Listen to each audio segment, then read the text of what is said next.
Great. Thanks so much, Evan. Really happy to have all of you here today. The NACE competencies and career readiness are high on the Center for Career Development's list of initiatives. Has been for several years, but has kind of we've re-sparked our initiatives and our outreach with the updated NACE competencies that I'm going to talk about in a minute. So we can go ahead and go to the next slide.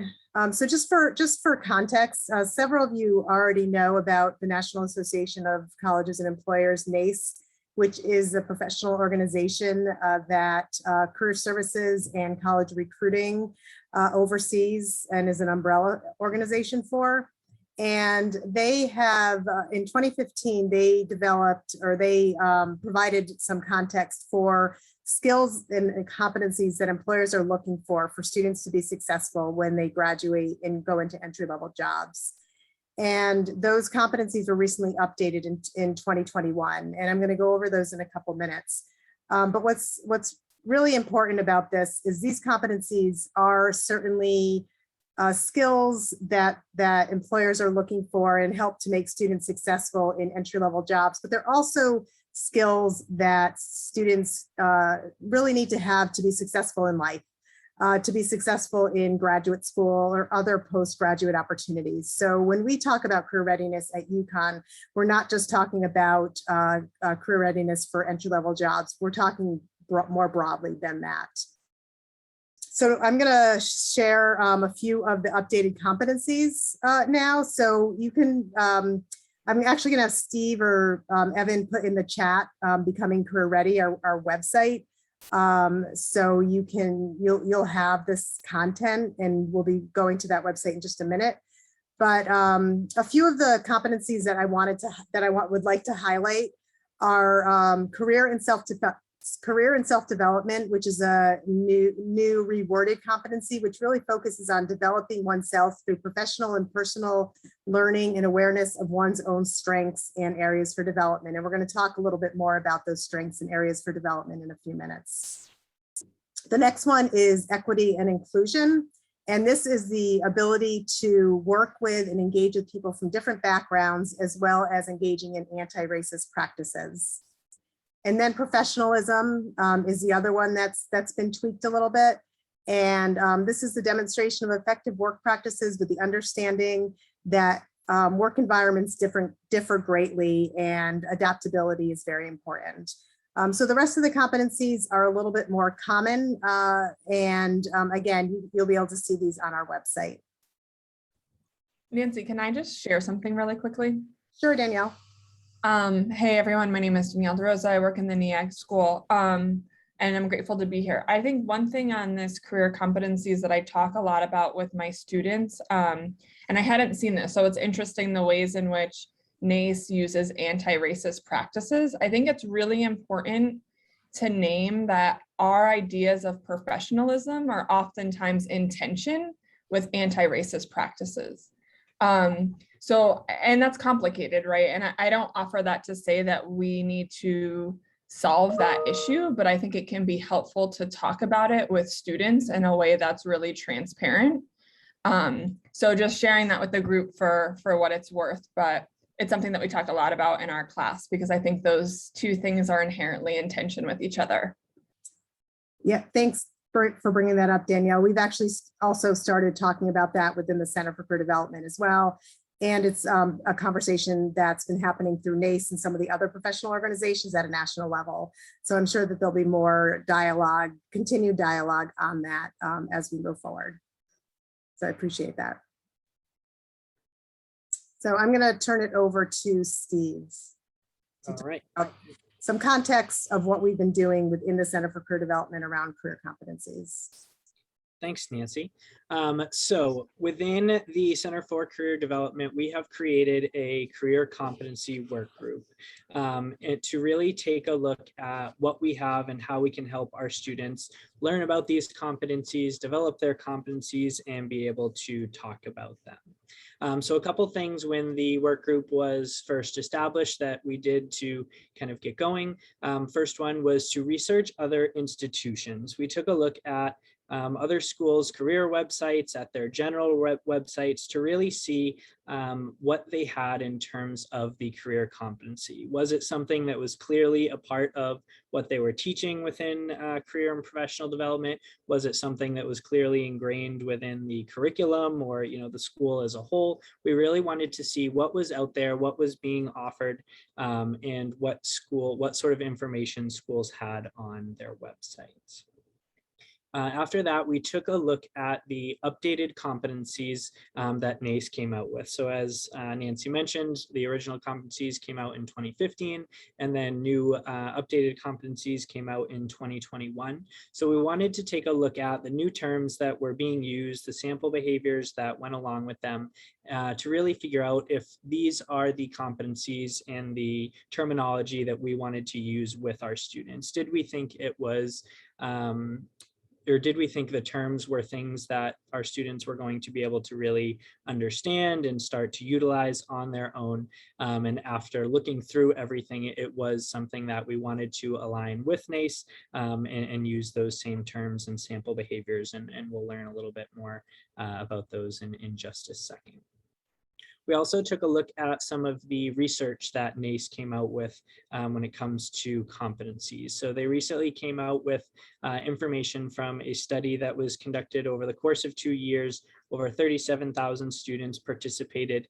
They had either just completed an internship or an on-campus employment opportunity, and students evaluated themselves in a number of different areas that were related to competencies, and their supervisors and some of their colleagues also rated the students on these same questions. And so from this, a lot of great information came out in terms of how students viewed themselves when it comes to different competencies and abilities, how their supervisors and colleagues looked at them in the same light. And so it was really interesting to kind of gauge what students knew about competencies and how they saw their competencies in terms of where they needed to be ready for the workforce. We also took a look at our practices and reviewed and evaluated those. What were we doing already in terms of what was on our websites? Did we have the proper resources for our career coaches to really be able to share information with students about career competencies and help them understand them and why they should be able to use them? So we really took a look at everything that we had at our hands. And then after taking a look at all 4 of these things, we created and implemented some objectives surrounding the competencies. We took a look at how we could best help students learn, and a few of those we will take a look at in just a second, including our new webpage, including an assessment, and then a few other things coming up that we are very excited about.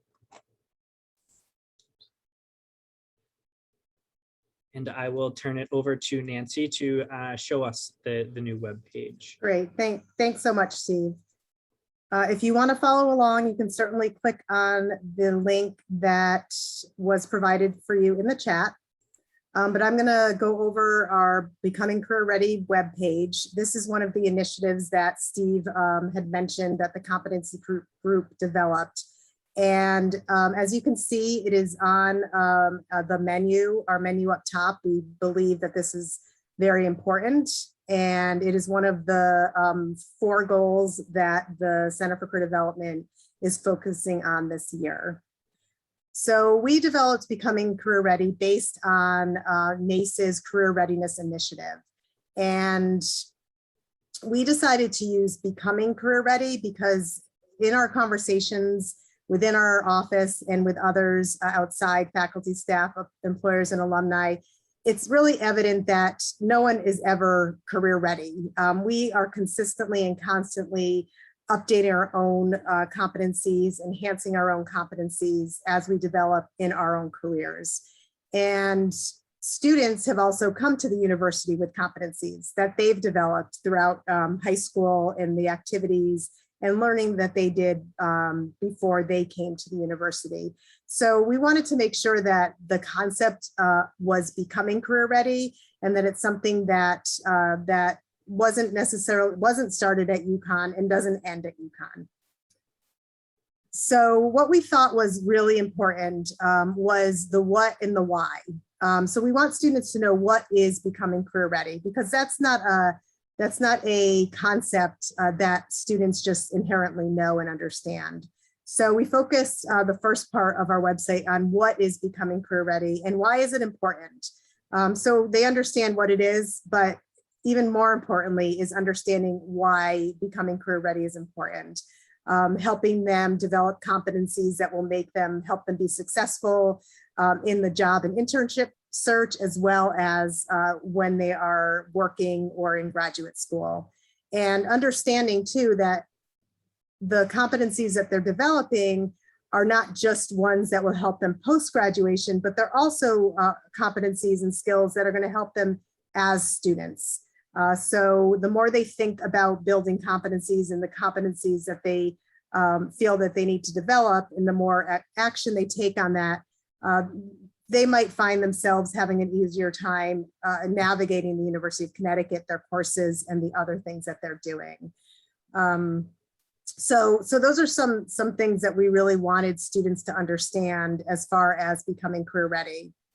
One of the questions that students typically ask is, well, I don't know what I'm good at. I'm not really sure, what my levels of proficiency are at these competencies. This is all new to me.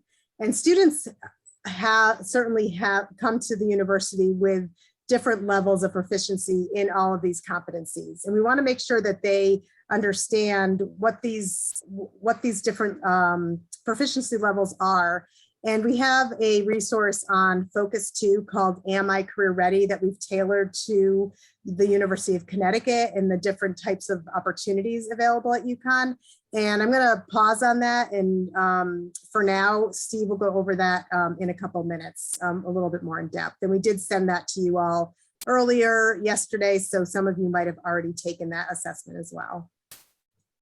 So now I want to talk a little bit about the competencies themselves. So I'm not going to go through all of those. I am going to ask Steve to click on one. So one of the new initiatives that NACE developed along with the language and the definition of each of these competencies are sample behaviors. So the competencies themselves are very broad, and the sample behaviors really bring down that broad definition to things that students can really understand. So a couple sample behaviors here for career and self-development: identify areas for continual growth while pursuing and applying feedback. So that's something that students might be able to understand, maybe from jobs that they've had or from courses that they've been in where they've gotten some feedback. Display curiosity, seek out opportunities to learn. So you can take a look at all the sample behaviors for each competency on the website, but those are really, those speak, I think, a little bit more to the student than the broad competency itself. And then the last part of our website is, how do I become career ready? How do I develop these competencies? And it's really important for us to tell students that they've already been developing these competencies. We want them to be developing these competencies more intentionally and really thinking about their learning. And there's several different ways that students at UConn can develop competencies. And we've captured most of them, but certainly it's not an all-inclusive list. And what we've done here, and I'll ask Steve to click on courses and academic pursuits, is we've kind of defined what this means. And then we've given some examples of how students have enhanced certain competencies through coursework or through internships or through full-time or part-time jobs. And so we have student quotes on how some of these competencies have been developed. So for example, Natalie enhanced her communication competency by choosing to take principles of public speaking as an elective. So maybe Natalie knew that public speaking was an area that could be developed. So that's how she decided to develop that. And then I'll read one more. River practiced and utilized their critical thinking competency by making decisions for a case competition within their principle of animal genetics course. So again, really thinking about that learning. And this is where faculty can help connect students with competencies as they're teaching. And we're going to have some conversation at the end of this session to talk about how faculty and staff can help students make those connections, depending on if it's a course or an activity that they're involved in. So I'm now going to turn it over to Steve, who's going to give us a little bit more information about Focus 2 and how students can kind of determine their competency level, at least start to determine their competency level with Focus 2. Thanks, Nancy. So like Nancy said, and hopefully as you were able to see through some of those Becoming Career Ready through examples, we really wanted to make this UConn focus. So that wasn't just, okay, here's the information about competencies in general, but we really wanted students to understand, how can I apply what I'm learning to my experience here at UConn? And so I'm going to go to this Am I Career Ready assessment, which is something that we have had for a while, but as part of what we did with the Career Competency Work Group, we updated it to help students better understand through a UConn lens. So as Nancy mentioned, we did send this link beforehand. So when you initially go to it, if this is the first time that you are using it, you will need to register. So you'll just have to click on that and then fill out this information nice and quick. But I already have an account, so I will go here and log in. So this is part of our Focus 2 assessments. I would encourage you and have you encourage your students to use all of the different assessments that are part of this. It can really help students who are trying to figure out what they want to study or go into. There's different assessments about their values, their skills, personalities, and then how that all relates to different occupations and majors and things like that. But in particular, we're going to look at this Am I Career Ready assessment. So the first time that you come to do this, this will just say start instead of start over, and you will just click on that. I'm going to hit review, but this is going to take us to the exact same place that hitting start would. So when you first click on it, you're going to get some general information about what the competencies are. And then if you click on the little I next to each of them, it's going to give you the NACE definition for these, and then some resources that are specific to UConn about how they can further develop these competencies. And these are all linked right to the websites of these different departments or organizations and things like that. So once you go to actually start the assessment, it is a very quick and easy assessment to take. So each competency is broken up individually into 3 different questions, and students are just going to rate to what degree that they agree with these statements. From 1 star, not at all, to 5 stars, very high degree. And so they're just going to have to read each one of these, decide where they fall on that 5-star scale, and then select it. As you are doing this or encouraging students to do this, one thing we would really recommend is have students take the time to be honest with themselves while they're doing this assessment. One thing that came from the NACE research that I mentioned earlier is that oftentimes students do overrate themselves compared to where their supervisors or colleagues see themselves within their competency development. And so if you can ask them to, really be honest, critically judge themselves, this assessment really isn't going to help them if they're picking 4 and 5 stars for every question, because then there's going to be a lot less room for them to grow, and they're going to feel like they are in a place where they don't actually need to work towards, really focusing on one of these competencies to get better and be at the stage that they should.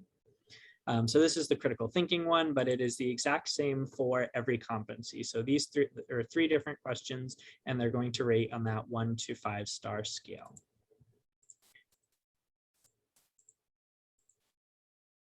Once you complete the 8 competencies, you're going to see a bar graph with the results. And so you can see these are ordered by what you are strongest in or most developed, very highly developed, to what you have least developed. And you can see there are different ranges here. So students are going to be able to see where they fall in terms of their competency development. For this mock one that I did, okay, this technology is listed as a 91. That's something that's very highly developed. So as a student, I would say, okay, this is clearly a strength for me. This is going to be something that I'm going to be able to want to highlight within my resume, within my cover letter, but then also I'm going to want to be able to give examples of this within my interviews and things like that, because it is clearly something that I have highly developed. And then on the other end of that spectrum, okay, this leadership, I'm only a 16, so not yet developed. So this is going to be something that I really want to make an effort towards improving and working on within the future.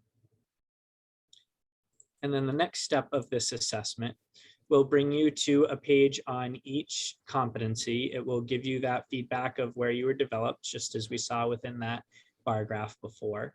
But then there are a couple things that will tell you how to develop this specific competency as it relates to UConn. So these have all been customized by our competency work group to help students think about different ways they can actually develop this. So they might say, okay, becoming a resident assistant would be a great way to help me develop my critical thinking skills. And then again, as we mentioned before, there's the specific resources to help with that. So there's resident assistant information right here. There's also the sample behaviors that Nancy had mentioned before that are on our website. And then also a section where they can jot down some notes in terms of how they are developing their critical thinking skills or whatever competency page they are on. We're hoping students are really going to be able to use this to start to articulate their thoughts on where their competencies lie, because not only is it important for our students to understand what competencies are, to develop in areas that they need to, but if they're not able to articulate their different skills in these areas, it's kind of all for naught, because within the interview that is such an important part. And so this section to jot down some notes would be a great way, or a great space for students to be able to start to think about how they have developed this competency, and then maybe what they want to do in the future. And then this is the same for every competency. So they can go through each page. There's new resources specific to this competency. And then again, same thing in terms of different suggestions for how to develop that area for notes, and then some sample behaviors.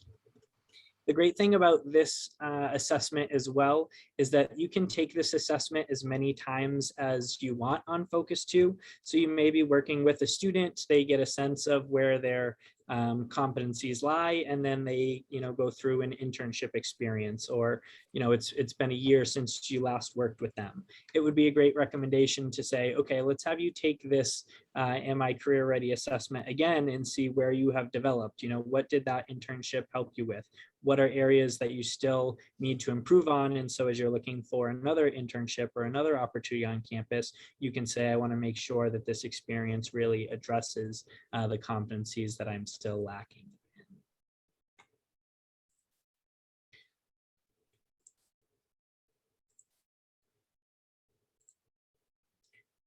All right, so the next thing that we want to do is, as we mentioned, these were different tools that you and students can use, but we also want to get a sense of why these competencies are important from the employer perspective.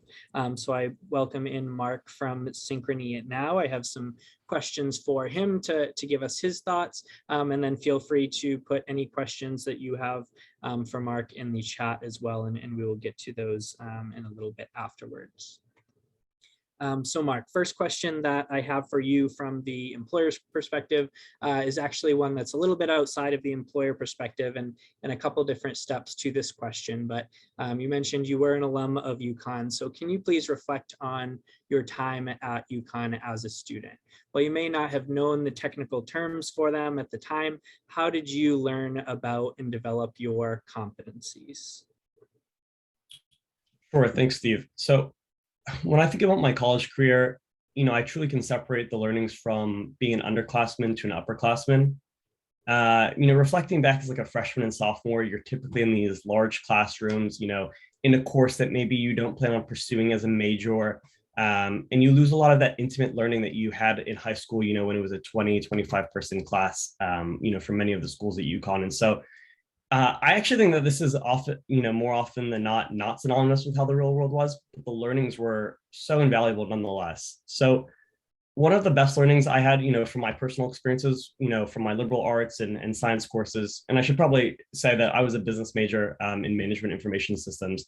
But in my liberal arts and science courses, was learning about self-discipline and leadership in these. So, these were areas of study that I was maybe not directly interested in, but knew that I needed to, complete to further myself and to further my education and get to those next stages.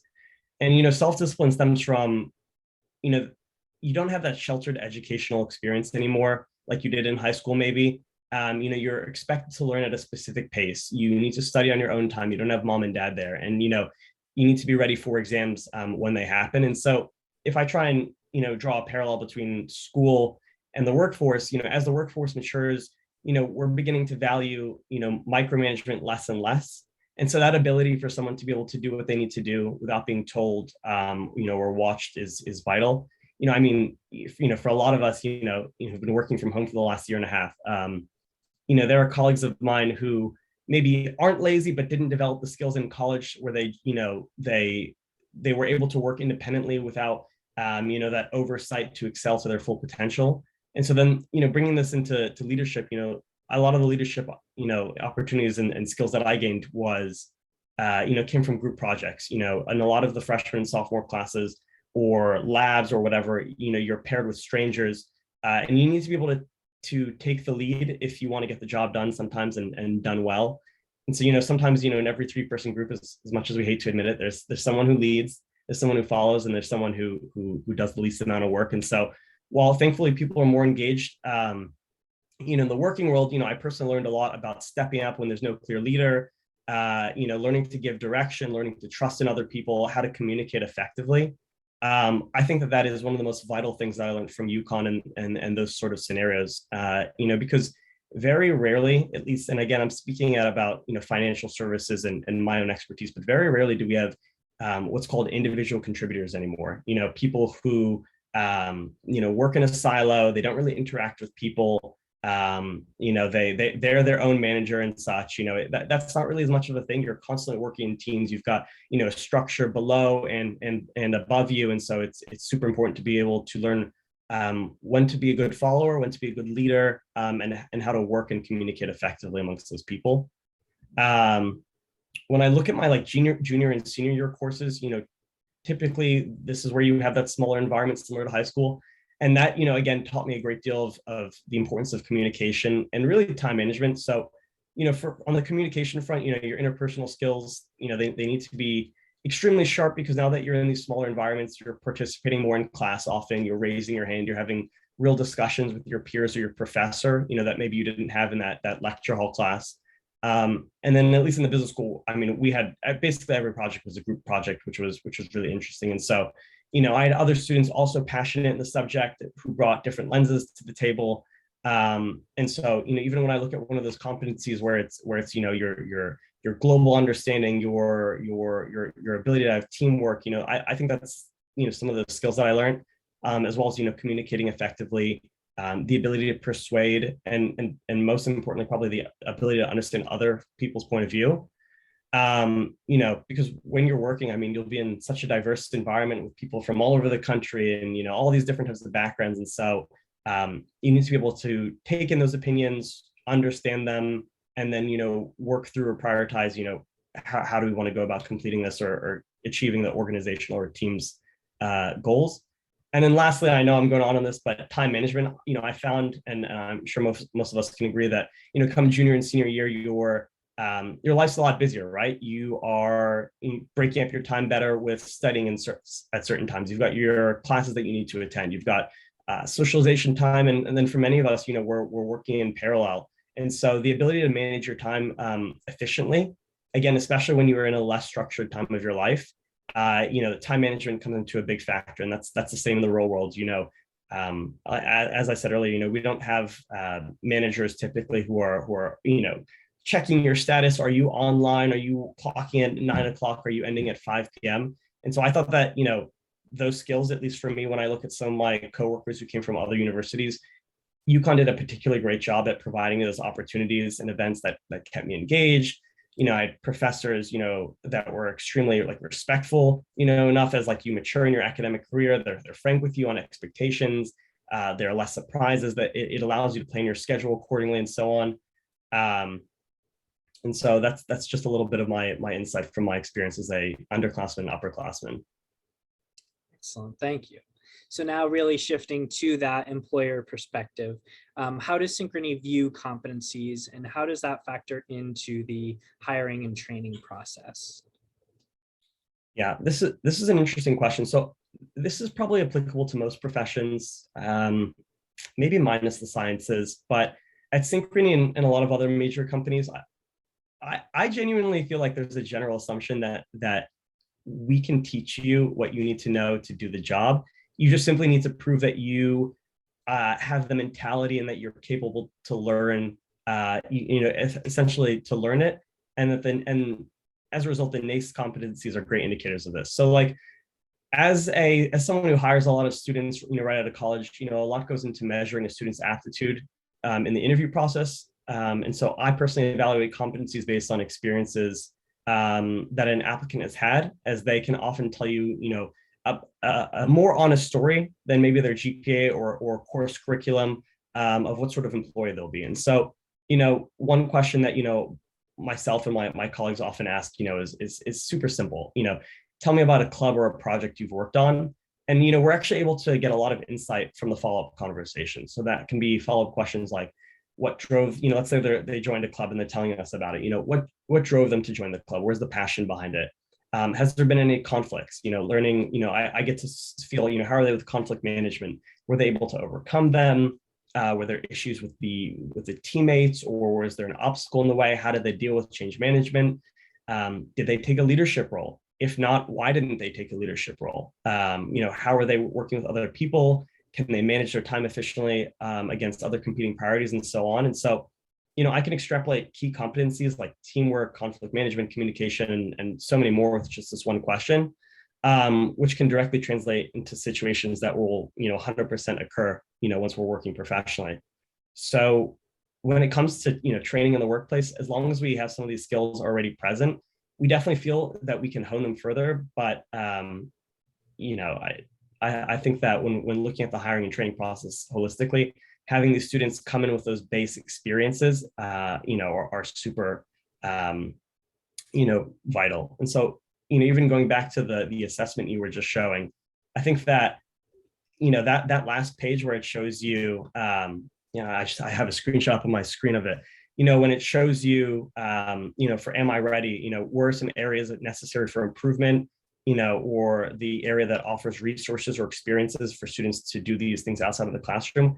I think that is fabulous, right? Because there's a lot of students who don't know that maybe if picking up this job or joining this club, and maybe I've been in this club for 3 years, but I should really step up and take a leadership position. How will this affect me in the future?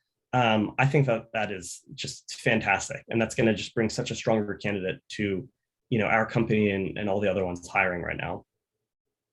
Thank you. And I think that's some great insight in terms of and something that we hear all the time too, is we can teach you what you need to know in terms of some of those more technical, but we just need to know that we're going to be able to teach you these things. So that's I think some great insight to hear. So next question, in your experience during the hiring process, do you feel that students are lacking in certain competencies, or is it more that they're struggling to understand and talk about their competencies? So I think first and foremost, it's struggling to understand and talk about their competencies. When you're 21, 22 years old, you don't realize that you have to be your self advocate a lot of the times. And so being able to talk about your strong points, and then also having the humility to, be open with an employer, here are my weak points, but this is how I intend to improve.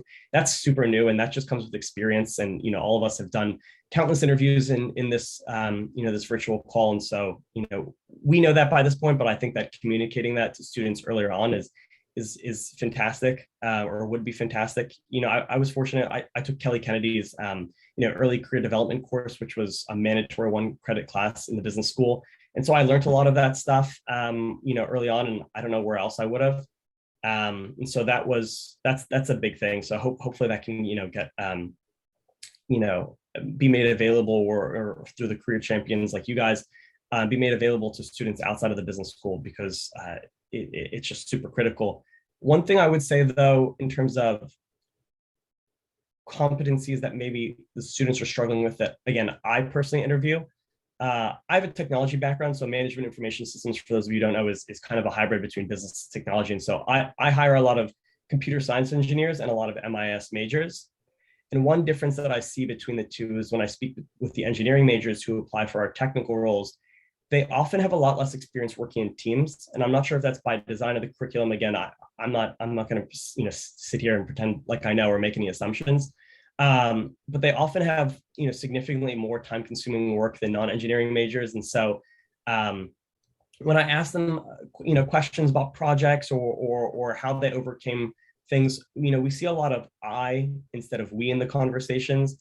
And I've heard too many times that their version of taking leadership is, there was someone not pulling their weight in my group, and I decided to just do the work themselves, do the work myself. And so that's a shame, and I get that a lot. And I'm not sure if that's a UConn thing. I'm not sure if that's just engineering majors in whole. But as they apply for engineering and developer positions in financial services company, again, like I said, we don't have individual contributors much anymore. You're constantly working in teams with multiple developers, with the product management teams, with senior stakeholders, able to communicate to the business. And so, really getting better at teamwork would be super critical.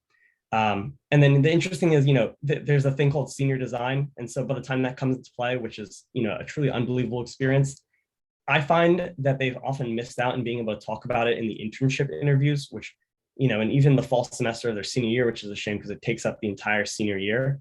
And so if there's a way that we can get, a lot of those engineering majors to have some of those partnership or large group project experiences early on, or team projects, involved in the curriculum earlier on, I think that would be, I think they would be just wildly competitive compared to, some of the other students who maybe are more advanced in some of the other proficiencies and competencies, but lack on the digital and technology competency mentioned.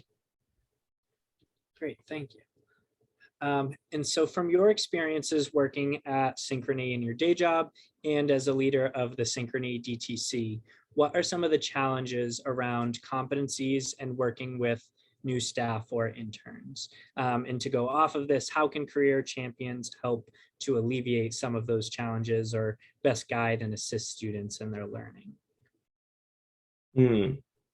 This is a long question. So I think that first things first, learning, for a student to be able to learn when to ask a question versus being self-sufficient to look it up is without a doubt one of those really valuable skills for anyone new at anything to become good at. And so, again, I'm trying to take a broader lens on this, because I know we've got a lot of professors and career champions on the call that have students from all walks of life and all different types of majors. But we're blessed by things like Google and Reddit and YouTube because there's a good chance that an issue one is facing has been met by someone else previously and has been answered on the internet. So when I think of some of the challenges around competencies and working with new staff and interns, I find that a lot of the times they will ask questions. They will either ask questions without having done the research prior or the critical thinking involved to demonstrate it to attempt to answer it themselves, or they will be fearful to ask the questions and be perceived as stupid, which is crazy because you've got two different thought processes. I feel like you've got some people are like no question's a dumb question, and that's very true, and then you've got other people who are like you should really think about your question. Why are you asking it? What is the goal from it? Have you done the preliminary research? And so I think we see, at least with our interns and our full-time hires, week 1 versus week 10, I mean, the question that they ask are phenomenal. And so as career champions and educators, hopefully we continue to encourage students to ask questions. We also educate them on how questions should be asked. And you guys know this, that the person who asks the most questions in the room typically is actually the smartest person, because they really desire or have hunger for that knowledge and are thinking, deeply about, the topic or subject. And so just encouraging this, share how to be thoughtful in them, and then also maybe when the appropriate time and place is. And then the other thing is, this is actually not a challenge. This is something that working with new staff or interns has been the best, is the best part about. I think that as we get older, some of us, maybe just me, some of us, become a little bit more pessimistic or jaded. We have a box, right? We assume the buck stops on innovation, or we have that mentality, if it ain't broke, don't fix it. And people in their late teens and early 20s haven't been put in that box. And this is one of those things where why we love university students, especially those from UConn, they seem to be so curious and so innovative. And maybe it's the naivete because they haven't had, so many rules and procedures or their curiosity stifled, but they bring so much to the table when it comes to thinking of new ideas and bringing in new shades of information to the organization, at least ours, that, they're so valuable. When we see the creativity that comes out of students, whether it's the interns or the co-op students that we invite to our hackathons, or the fresh incoming, leadership program class, we see them actually win over seasoned developers or marketers at our hackathons because they thought of something that no one else has at our company because we've been conditioned to think a certain way. And so I think just, again, we need to continue to encourage that mindset in the classroom, not get discouraged by no, to think openly and freely, and to find a company, of course, that cherishes the opinions of their employees. So that's more of a great job, Career Champions. You guys have been rocking that, and hopefully that continues. But I think that's my answer. Excellent. Yeah, keep up that encouragement of that innovation. Love to hear that. And then finally, Mark, I would love your thoughts on, so this is a slide from some of the research that we looked through from NACE. And what it basically states is the competency that NACE employers said that they value the most is critical thinking and problem solving, that's really the most essential competency that they're looking for in their new hires. And then compared to the research that was done in those evaluations, critical thinking and problem solving was actually the competency that students were rated lowest in from those internships and on-campus employment. So I'd love to just get your thoughts on that in terms of the employer perspective, if you agree with this, if you have different thoughts, what does this kind of graphic say to you in terms of what you've seen? Yeah, this is pretty interesting because, we almost see an inverse relationship between what companies are allegedly looking for and what evaluators are determining, students' strongest competencies to be. Listen, when you stack rank competencies, there's always going to be some at the top, at the bottom. It's not showing, this document, this slide's not showing like the gaps in between them. So, they could all be very close together. And, maybe we think global intercultural fluency is, a 1.2, but, critical thinking, problem solving is a 1. I don't think that means they're totally far apart. From my opinion and my experience, I think that I will speak to saying that critical thinking and problem solving is definitely the most important. It is the most essential.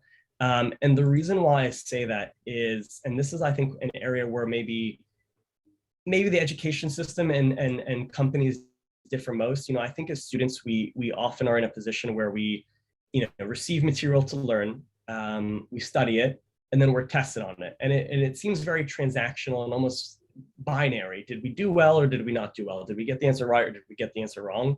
And I think the reality of the matter is, and again, I'm just going to say, I think we all know this as professionals, no matter your background, that one, the path to the answer is not always clearly defined. And so you need to be a critical thinker or problem solver to both, find the ability or have the ability to extrapolate information and basically form a roadmap as to how you're going to get to the answer.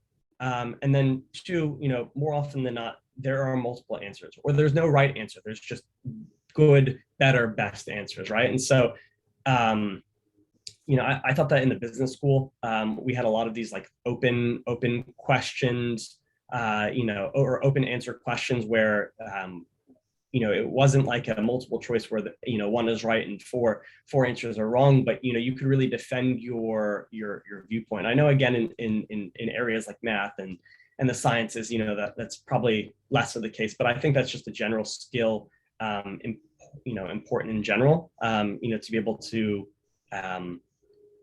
think beyond, what sort of answers can I get? How can I get to these answers, and think critically about these? And so otherwise, I probably would not speak to these other ones. I think that, at least the folks that I hire, they all speak 10 times better than I do. They all know much more about technology, which is embarrassing because they're only like 6 years younger than me. And we see a lot of leaders coming out of UConn, which is fantastic. So that's how I look at this. But this is really interesting. I mean, I can't believe that it's an inverse on how employers rated students versus what employers deem as most essential. So definitely something to think about. What are some areas that maybe we're doing really well at as educators, and what are some areas that we need to maybe highlight or focus on a little bit more? Absolutely, and thanks so much for your insight into this, and then also just your thoughts as an alum and as an employer as well. All right, so I will turn it over to Nancy now. Great, thanks so much, Steve, and thanks, Mark, for your insights and that perspective coming from industry. Before I kind of go to this next question, and I want to make sure that I get to Amy's question in the chat. Does anyone have any specific questions or follow-up for Mark? You can either unmute or put it in the chat.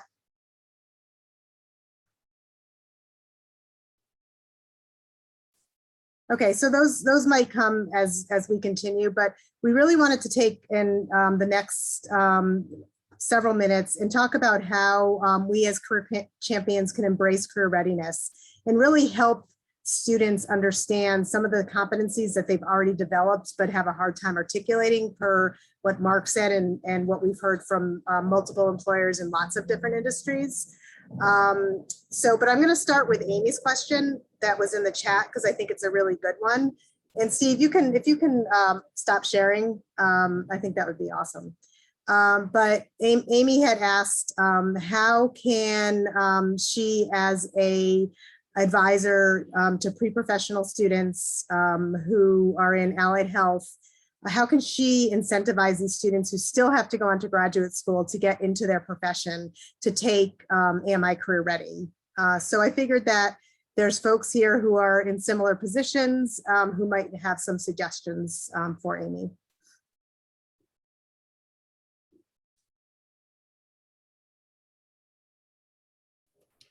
Not necessarily in the exact same position, but I think thinking about the application to that additional schooling almost like as that next step of the career for them.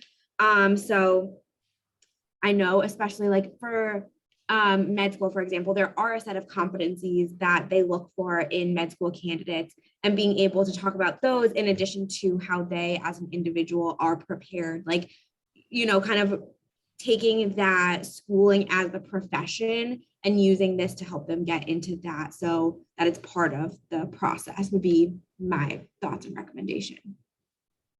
Yeah, I would say in addition to what Jess just shared, that I think graduate schools like to see continuity in terms of experience. So this is an assessment that will open up some opportunities for continued development, and then students can tend to those kind of incrementally versus waiting until it's closer, waiting until they're expected to be more competent and playing catch up, recognizing that, like incremental process is really important.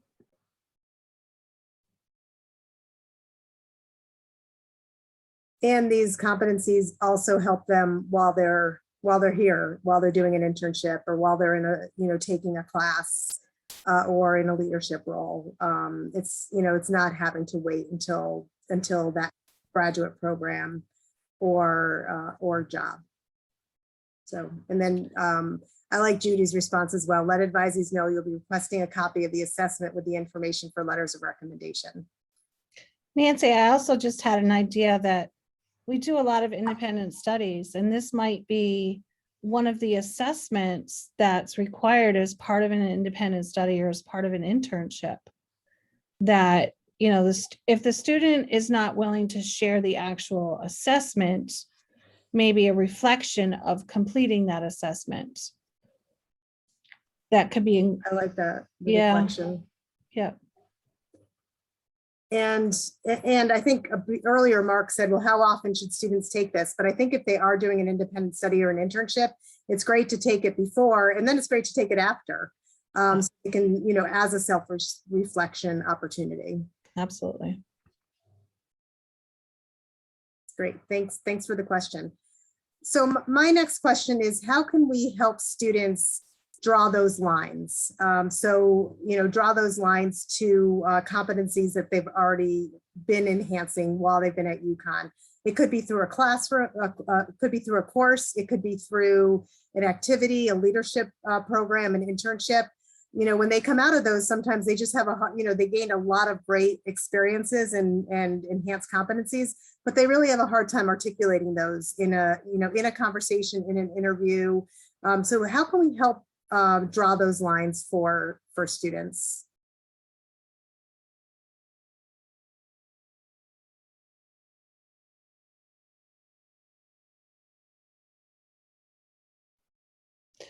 Nancy, there was one assessment that Kay shared with me that listed, here are some examples of how you meet this. And a lot of times now what I'll do in my assignments as an instructor is say, by completing this assignment, you are meeting this. And so oftentimes getting it out to the instructors, I think, is helpful. But an exercise for the students, again, I use Portfolium a lot. So within Portfolium, if they're doing reflections of activities and keeping track of their professional development and keeping track of their evaluations from career readiness activities, they have a list of different skills in there automatically that they can choose from. So if they can recognize that by doing this internship, they've had some leadership experience, or they've had communication, they can choose it themselves as they're putting in their reflection, and then their supervisor can go ahead and, you know, give it a thumbs up or add additional ones as well. That's great. And I think what you shared early, the first part of what you shared, Judy, you know, in your class or in your syllabus, you know, indicating, you know, based on this project or this research, these are some competencies that you might be enhancing. You know, I think that's something that, you know, we as a Career Everywhere team are really hoping to continue to be able to spread to faculty more across the university with our faculty subcommittee that some of you are going to be participating in. Does anyone else have any questions or comments about today's session?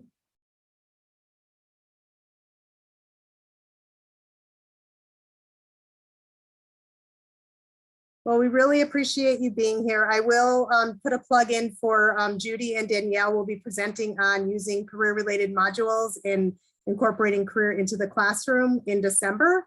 The date's just been finalized, so if you are a faculty member and you want to learn more about incorporating career and competencies into the classroom, please look out for that opportunity. We are looking forward to that and appreciate that work. But thank you all for being here, and thank you, Mark, for participating as our employer expert.